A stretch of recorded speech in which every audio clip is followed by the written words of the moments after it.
Ranger TV India, ना धर्म ना जात, केवल सच के साथ। दर्शकों, आपको हमारा चैनल पसंद आता है तो सब्सक्राइब करें, लाइक करें, शेयर करें, कमेंट जरूर करें। फूलों में फूल अनेक हैं लेकिन गुलाब जैसा नहीं। भारत के अंदर नेता तो बहुत है लेकिन चंद्रशेखर जैसा नहीं। अरे आंखों में बसे दिल में उतर गए, उन्हें हम काशीराम साहब कहते हैं। अरे आंखों में बसे और दिल में उतर गए, उन्हें हम काशीराम साहब कहते हैं। और चांद सितारों पर नाम लिख गए, उन्हें हम बाबा साहब कहते हैं। उन्हें हम बाबा साहब कहते हैं। दोस्तों, आज ये अधिकार, बोलने का अधिकार अगर हमें दिया है तो परम पूज्य बाबा साहब डॉक्टर भीमराव अम्बेडकर जी ने दिया है। मैं आप लोगों उस मीडिया के माध्यम से मैं उस सरकार पे भी निशाना साधना चाहता हूँ जो ये उत्तर प्रदेश की सरकार सोई हुई है। कहती है बेटी बचाओ बेटी पढ़ाओ। अरे कहाँ बेटी बचा रहे हो? आए दिन किसी की बेटी पिट रही है, किसी की बेटी की इज्जत लुट रही है। क्या ये सरकार सो रही है? अगर एक पर भी उचित कार्रवाई हो जाए तो मेरा मानना है दोबारा किसी की हिम्मत नहीं होगी। बताओ किसी की हिम्मत हो सकती है? लेकिन नहीं, उत्तर प्रदेश ही नहीं गुजर रहा है, पूरा का पूरा भारत गुजर रहा है। पूरा का पूरा भारत गंभीरता से सोच लो। 2024 है, 25 भी आएगी, 26 भी आएगी, लेकिन अगर 27 आए तो वो पूरे बहुजन समाज की आएगी और सरकार को बदलने का काम भाई एडवोकेट चंद्रशेखर आजाद जी करेंगे। तो मेरा मानना है आप भाई एडवोकेट चंद्रशेखर आजाद जी को वोट देने का काम करें। जब तक अपने लोगों की सरकार नहीं होगी, जब तक अपने लोग सत्ता की कुर्सी पर शामिल नहीं होंगे, तब तक हमारी बहन बेटियों पर उत्पीड़न अत्याचार होता रहेगा। तब तक हम कब तक रोकेंगे? हम लोगों को जल्द से जल्द अपने भाई एडवोकेट चंद्रशेखर आजाद जी को अपने उत्तर प्रदेश का मुख्यमंत्री बनाना, और वो हम सब समाज के लोगों के वोट से काम होगा। हम लोगों को अपने समाज के लोगों को मजबूत करना पड़ेगा, उनको बताना पड़ेगा कि बाबा साहब डॉक्टर बी.आर. अम्बेडकर ने हमें वोट डालने का अधिकार दिया था, उसकी क्या अहमियत है। मैं अपनी माँ बहनों से कहना चाहूंगा, मैं अपने भाइयों से कहना चाहूंगा, जब वोट का वक्त आए, चुनाव का वक्त आए, तो आप किसी को भी अपना वोट बेचने का काम ना करें।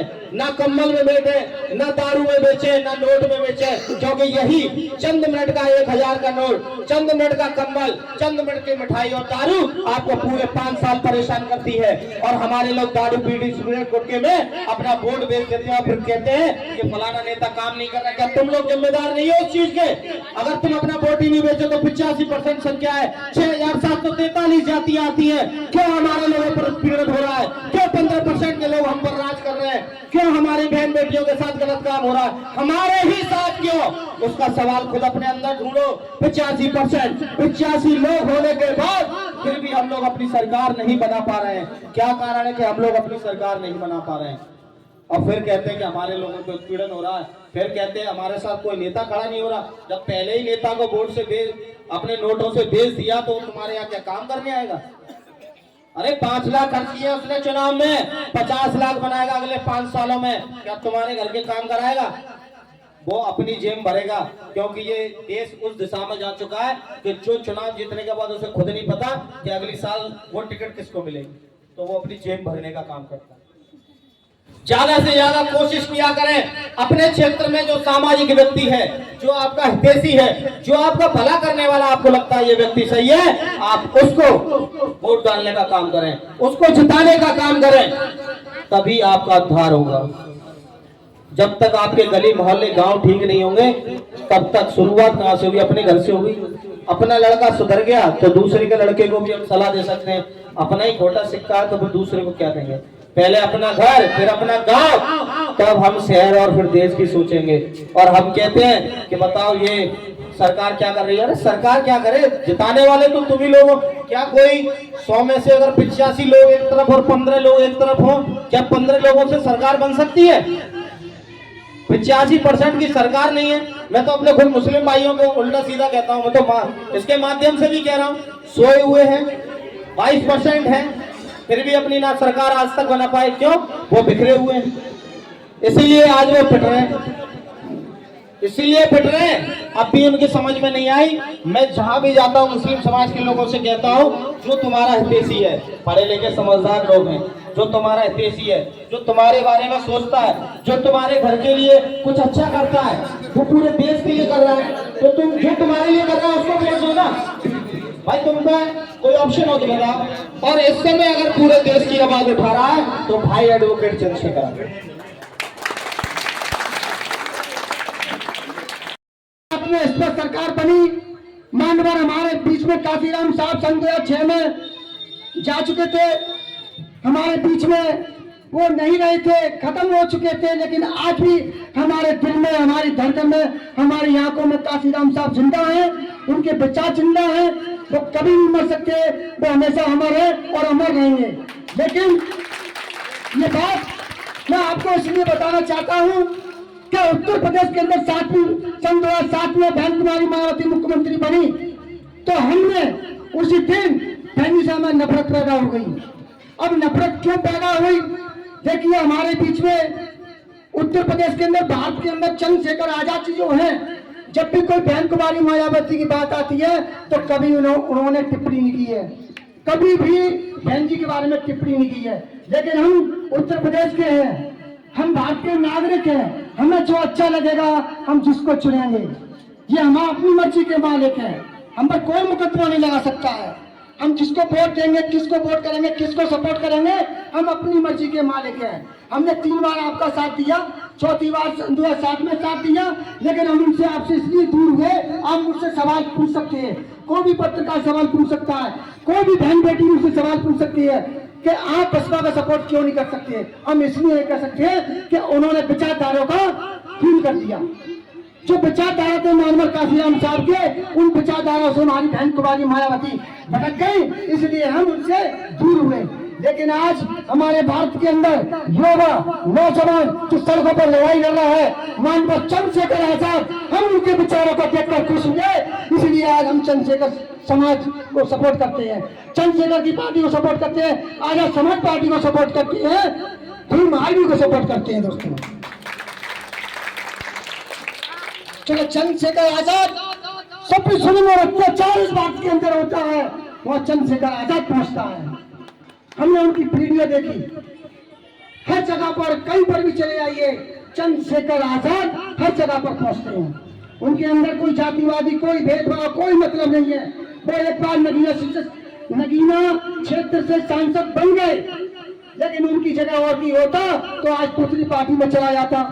सांसद बनने का उन्हें ख्वाब था, सांसद तमाम मेरे हमारे क्षेत्र के अंदर बने, विधायक बन गए हमारे क्षेत्र के अंदर, कोई भारतीय जनता पार्टी से बन गया, तो कोई बहुजन समाज पार्टी से बना, कोई किसी पार्टी से बना, लेकिन आज तक संसद में आवाज किसी ने नहीं उठाई। आवाज उठाने वाला कोई पैदा हुआ तो वो चंद्रशेखर आजाद, चंद्रशेखर आजाद, मानव चंद्रशेखर आजाद। लेकिन गुलाब जैसा नहीं, फूलों में फूल अनेक हैं लेकिन गुलाब जैसा नहीं। भारत के अंदर नेता तो बहुत है लेकिन चंद्रशेखर जैसा नहीं। अरे आंखों में बसे, दिल में उतर गए, उन्हें हम काशीराम साहब कहते हैं। अरे आंखों में बसे और दिल में उतर गए, उन्हें हम काशीराम साहब कहते हैं। और चांद सितारों पर नाम लिख गए, उन्हें हम बाबा साहब कहते हैं, उन्हें हम बाबा साहब कहते हैं। दोस्तों, आज ये अधिकार, बोलने का अधिकार अगर हमें दिया है तो परम पूज्य बाबा साहब डॉक्टर भीमराव अम्बेडकर जी ने दिया है। हमारे लोग घबरा जाते हैं, हमारे लोग डर जाते हैं। अभी मैं दिल्ली में गया था रैली में, जब मैं दिल्ली में अपने संगठन के, हमारी भमरौली के लोग हैं, हमारे अचल सिंह भाई हैं, हमारे बंटू भाई हैं, हमारे महेश भाई नाम पर जिम्मेदारी डाली कि आपको 50 लोगों को लेकर जाना है। हमने भमरौली गांव में मीटिंग की, मीटिंग के साथ साथ हमने चंद्रशेखर की विचार रखे, विचारों तो वो हुए, खुश हुए और वो दिल्ली में गए थे। हमारा ये भाई, हमारा ही परिवार के लोग हमसे कहते हैं कि तुम पर मुकदमा लग जाएंगे। भैया, किस बात की मुकदमा लग जाएंगे? क्या किसी का मर्डर कर रहे हैं, कहीं गोली चला रहे हैं, कहीं उद्यमबाजी कर रहे हैं, कहीं दंगा फसाद कर रहे हैं? हम पर मुकदमा लगेगा तो किस चीज का लगेगा? शांति भंग कर रहे थे, यही तो मुकदमा लगेगा। तो मुकदमा किस बात पे लगेगा? हम क्यों करें? हमारे लोगों को डराया जाता है, और डराने वाले कौन है? हमारे ही लोग। डरो मत। जब चंद्रशेखर नहीं डर रहे हैं उन्होंने गोली खा ली सीने पे, जेल में चले गए, हम लोग क्यों डरे भाई?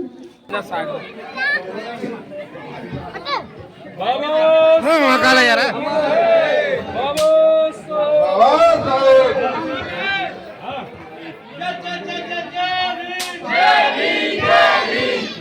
हेलो भाई, के लिए आना है।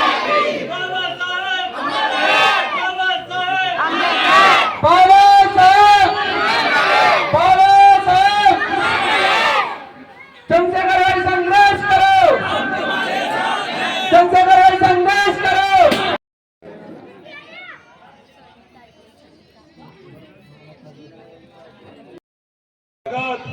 सम्यक संबुद्धि को नमन करते हुए बहुजन समाज में जन्मे सभी संतों, गुरुओं, ऋषियों, महापुरुषों को नमन करते हुए अंधों को आंख, बहरों को कान, गूंगों को जुबान, नारी को सम्मान और भारत को संविधान देने वाले परम पूज्य बोधिसत्व बाबा साहब अम्बेडकर को नमन करते हुए इस देश के अंदर 6,743 जातियों को एक माला में पिरो करके बहुजन समाज का निर्माण करने वाले महानायक माननीय श्री काशीराम साहब को नमन करते हुए, माननीय दीना माना वाल्मीकि साहब को नमन करते हुए, missile man doctor APJ Abdul Kalam साहब को नमन करते हुए इस देश के अंदर करोड़ शोषित पीड़ित वंचित समाज की आवाज को बुलंद कर रहे आजाद समाज पार्टी के राष्ट्रीय अध्यक्ष, भीम आर्मी के चीफ, बहुजनों की बुलंद आवाज, नगीना के लोकप्रिय सांसद, परम आदरणीय बड़े भाई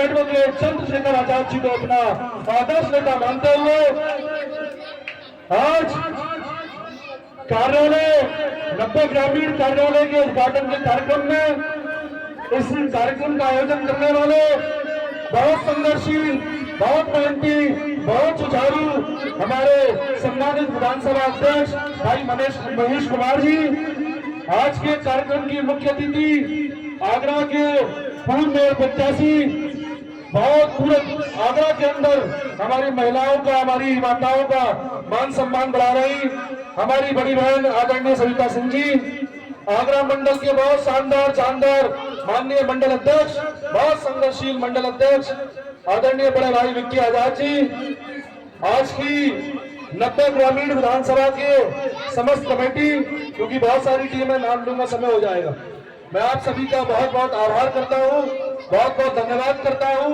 बहुत बहुत शुभकामनाएं देता हूँ।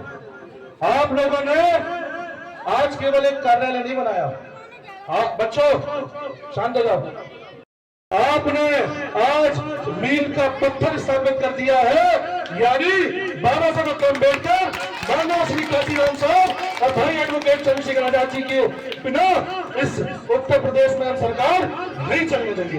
ये महेश कुमार जी ने जो कार्यालय बनाया है, ये कोई कार्यालय नहीं है, ये जन सुनवाई केंद्र है, ये आपके लिए है, ये आपकी समस्याओं के लिए है। आपके संग कोई समस्या होगी, आपके संग कोई पीड़न होगा, आपके संग कोई घटना होगी तो कोई आए ना है, पार्षद आए ना है, विधायक आए ना है, नेता आए ना है, पर भाई महेश कुमार जी आपके साथ खड़े होंगे।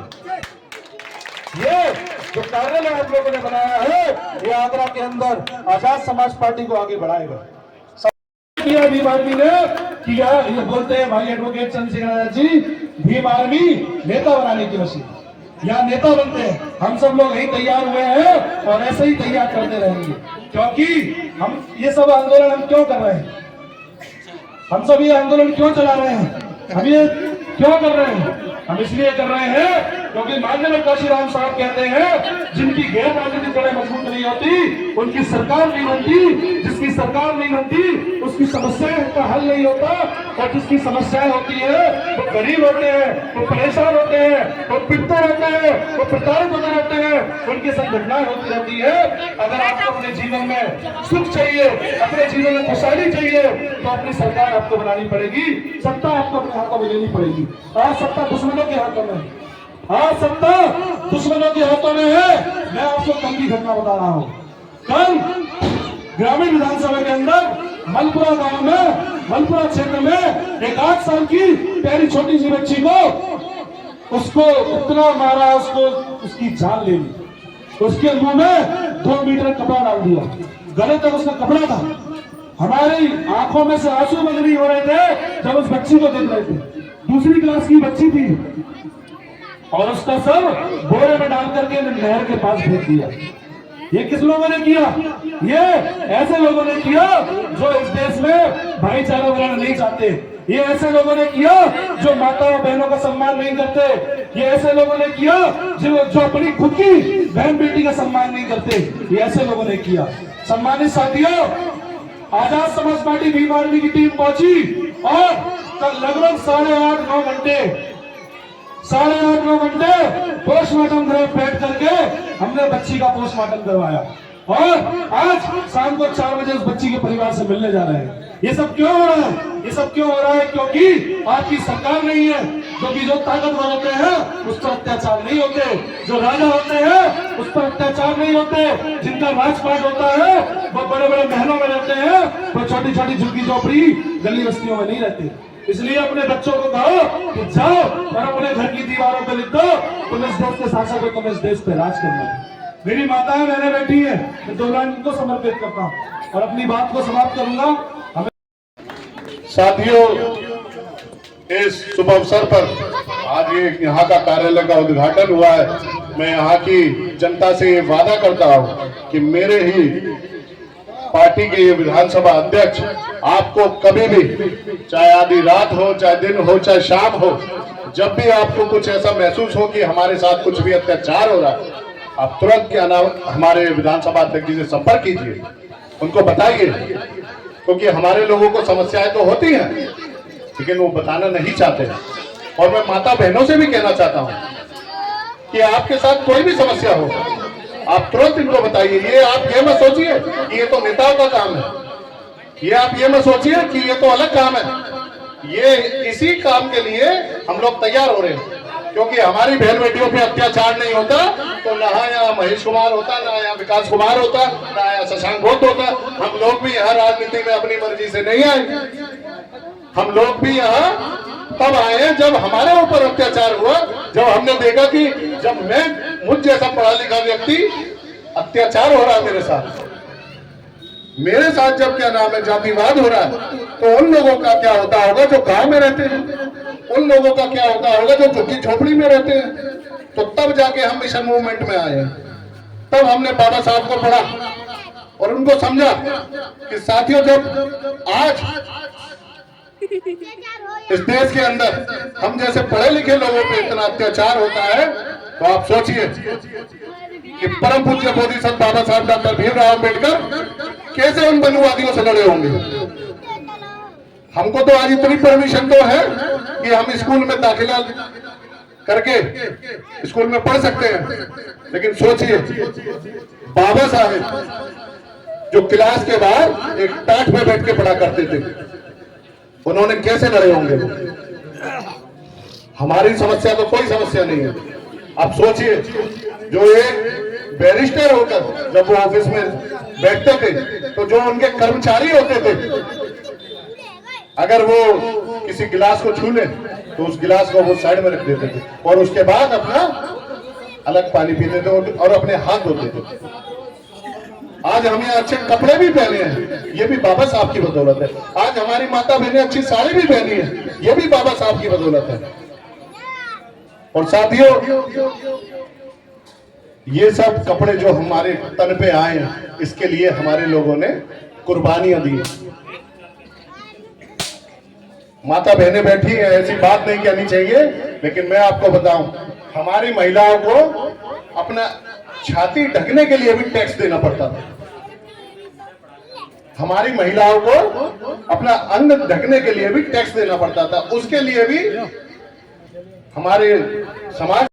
आज जो आपने यहाँ पर जो कार्यक्रम हुआ उसके बारे में विस्तृत रूप से जानकारी दीजिए, सारी जानकारी। बहुत बहुत धन्यवाद आपका, रंजित टीवी का बहुत बहुत धन्यवाद। ये हमने आगरा ग्रामीण विधानसभा में एक हमने अपने निवास नगला सोललाल पे आजाद समाज पार्टी का एक कार्यालय बनाया है और उसमें मुख्य अतिथि के रूप में हमारी माननीय सविता दीदी जी उपस्थित रहीं। वो कार्यक्रम बहुत बढ़िया रहा। बहुत युवा साथी और बुजुर्ग साथियों ने पार्टी का दामन भी थाना और अब उसी तरीके से अब जो भी हमारी विधानसभा की जो भी समस्या हुआ करेगी पब्लिक की या कार्यकर्ताओं की, तो यहीं पे हम लोग बैठ के अपनी एक बैठक लिया करेंगे। क्या कहना चाहेंगे जिस प्रकार से जो उत्तर प्रदेश की सरकार माननीय योगी आदित्यनाथ जी सरकार चल रही है, उसके देखते हुए क्या कहना चाहेंगे कानून व्यवस्था और यहाँ किस प्रकार से जो सरकार चल रही है उसके विषय में क्या कहना चाहेंगे? देखिए, उत्तर प्रदेश में जो सरकार चल रही है एकदम नाकारा और निकम्मी सरकार चल रही है और झूठे वो वादे करती है कि बेटी पढ़ाओ और बेटी बचाओ। बेटी बचाओ का हमने उदाहरण कल भी देख लिया। आगरा में मलपुरा के मिर्ज़ापुर गांव में 8 साल की बच्ची का रेप करके 5-6 लोगों ने और उसको मार के कट्टे वो बोरे में भर के उसे नदी में फेंक दिया। उसके अलावा बेटी पढ़ाओ का नारा हमने अयोध्या में भी परसों के दिन देख लिया। 2 साधुओं ने एक बहन बेटी को छेड़ दिया और जब उसके बारे में उन साधुओं को पकड़ के पब्लिक ने पीटा, वो क्या बोलते हैं कि ये मुस्लिम समाज के हैं, इसलिए ये लोग उधम कर रहे हैं। तो अब यही है कि बेटी पढ़ाओ का इनका टोटली नारा फेल है। और अभी कुछ दिन पहले वो ग्रेटर नोएडा में जो गर्ल्स हॉस्टल है उसमें रात में 2 बजे गर्ल्स हॉस्टल के दरवाजे को खटखटाया जाता है। तो ये बेटी पढ़ाने का नारा नहीं है, इनके नारे सभी उल्टे हैं। अभी योगी आदित्यनाथ जी ने दिवाली के दिन क्या बोला, मैंने हरिजनों की बस्ती में मिठाइयाँ बंटवाई है। एक बात बताइए, हम हरि के जन हैं तो आप किसके जन हो? हम इंसान नहीं है क्या? यहाँ भी आपकी मर्जी आती है, हमारे लोगों को मार देते हो, गोली मार देते हो, घोड़ी पर चढ़ने पे, घड़ा छीने पे। या हमारी माँ को दर्द नहीं होता है क्या जब हम लोग पैदा होते हैं? क्या मनुवादियों की माँ को ही दर्द होता है, हमारी माँ को दर्द नहीं होता है? ये व्यवस्था बदलनी पड़ेंगी। ये व्यवस्थाएं जब भी बदलेंगी जब भाई चंद्रशेखर आज़ाद की सरकार यूपी में 2027 में हम लोग बनवा लेंगे, तभी ये सत्ता में परिवर्तन होने के बाद भी हमारे जीवन में भी परिवर्तन होगा। जो दिन पर दिन आपकी आज़ाद समाज पार्टी का नाम जो आगे बढ़ रही है, उसको देखते हुए आज जो आपके विधानसभा के कार्यालय का जो उद्घाटन हुआ उसके विषय को देखते हुए आप क्या कहना चाहेंगे? मुझे बड़ी खुशी है कि हमारी पार्टी और हमारे भाई का संघर्ष, हमारे सभी साथियों का संघर्ष, हमारे सभी नेताओं का संघर्ष, अपना मेहनत उनकी रंग ला रही है। जो जनता उनको हर जगह से हाथों हाथ स्वीकार कर रही है और जनता खुद स्वयं में जुड़ना चाह रही है। इसके लिए मैं जनता का और अपने पार्टी के सभी साथियों को और अपने राष्ट्रीय अध्यक्ष हमारे आदर्श नेता एडवोकेट चंद्रशेखर आज़ाद जी का तहे दिल से आभार व्यक्त करता हूँ।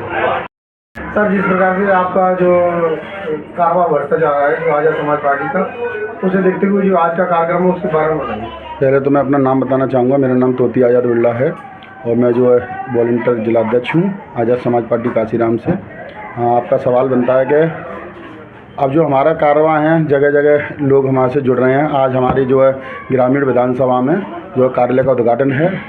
माननीय हमारे बड़े भाई हैं यहाँ से आपके महेश कुमार जी, उनके नेतृत्व में यहाँ पर कार्यालय का उद्घाटन रखा गया है और काफ़ी संख्या में लोग भी जुड़ेंगे और धीरे धीरे इसी तरीके से जितने लोग जुड़ते जा रहे हैं वो और लोगों को जुड़वा रहे हैं। इसलिए आज़ाद समाज पार्टी का परिवार जो बढ़ता जा रहा है और समय आने पर 2027 में जो है हम जो है भाई को मुख्यमंत्री के रूप में देखना चाहते हैं। सभी लोगों को यही तैयारी चल रही है हमारी और बाकी का ये है कि सभी लोग अपनी मजबूती से कार्य कर रहे हैं। सर, अपना परिचय देते हुए आज जो कार्यक्रम हो रहा है आपका उसके विषय में बताइए। जी, मेरा नाम आमिर उस्मानी है। मैं भीम आर्मी के राजनीतिक दल आज़ाद समाज पार्टी काशीराम से वर्तमान में जिला महासचिव के पद पर हूँ।